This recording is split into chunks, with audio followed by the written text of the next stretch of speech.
Close your eyes and picture ancient Rome. You probably see crumbling white marble columns, dusty ruins, and the quiet stillness of a civilization frozen in stone. But the real Rome was nothing like that. It was loud, colorful, chaotic, and alive in ways that would genuinely shock most people today. The Rome that stood at the height of its power was one of the most visually overwhelming cities in human history, and understanding what it actually looked like changes everything about how we think of the ancient world. One of the biggest misconceptions about ancient Rome is that it was a city of white marble. That image comes from centuries of weathering, which stripped away the original paint and pigment from buildings and statues. In reality, Roman architecture was explosively colorful. Temples were painted in deep reds, yellows, and blues. Statues were not ghostly white figures, but fully painted representations of gods, emperors, and soldiers, complete with lifelike skin tones, colored eyes, and detailed clothing. The Colosseum, which today stands as a skeletal shell, once had its outer walls covered in travertine limestone that gleamed in the Italian sun, with bronze shields decorating its upper levels. Walking through Rome at its peak would have felt more like walking through a vibrant, painted city than through the pale ruins we visit today. The streets of Rome were nothing short of overwhelming. At its peak, the city housed over 1 million people, making it the largest urban center in the Western world for centuries. The streets were narrow, often only wide enough for two people to pass side by side. Towering apartment buildings called insulae rose up to 6 or 7 stories high, casting long shadows over the streets below.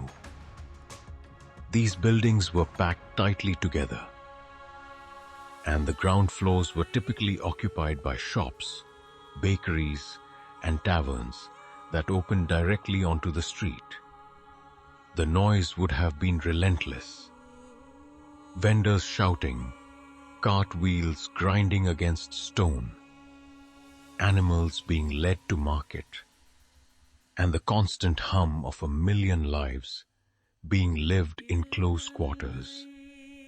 Julius Caesar himself passed laws banning wheeled vehicles from the city during daylight hours simply because the congestion was unbearable. Beyond the noise, the sensory experience of Rome extended to its smells and textures. Public fountains ran constantly, fed by an extraordinary network of aqueducts that delivered over 1 billion liters of fresh water into the city every single day. But alongside that, fresh water ran open sewers.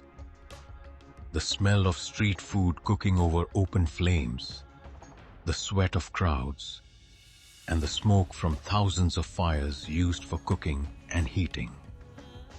The Forum Romanum, the political and social heart of the city, was not a quiet ceremonial space, but a bustling marketplace filled with merchants, politicians, lawyers, arguing cases in the open air, and citizens from every corner of the known world. Rome was a melting pot of cultures, languages, and faces, drawing people from Africa, the Middle East, Northern Europe, and Asia.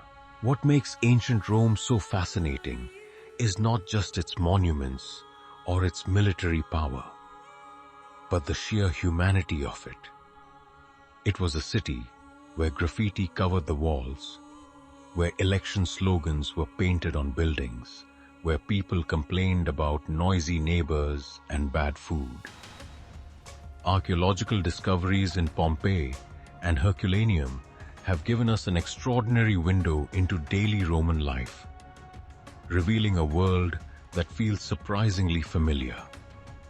The people of Rome were not distant historical figures. They were real, complex, and fully alive, inhabiting a city that pulsed with energy, color, and contradiction every single day.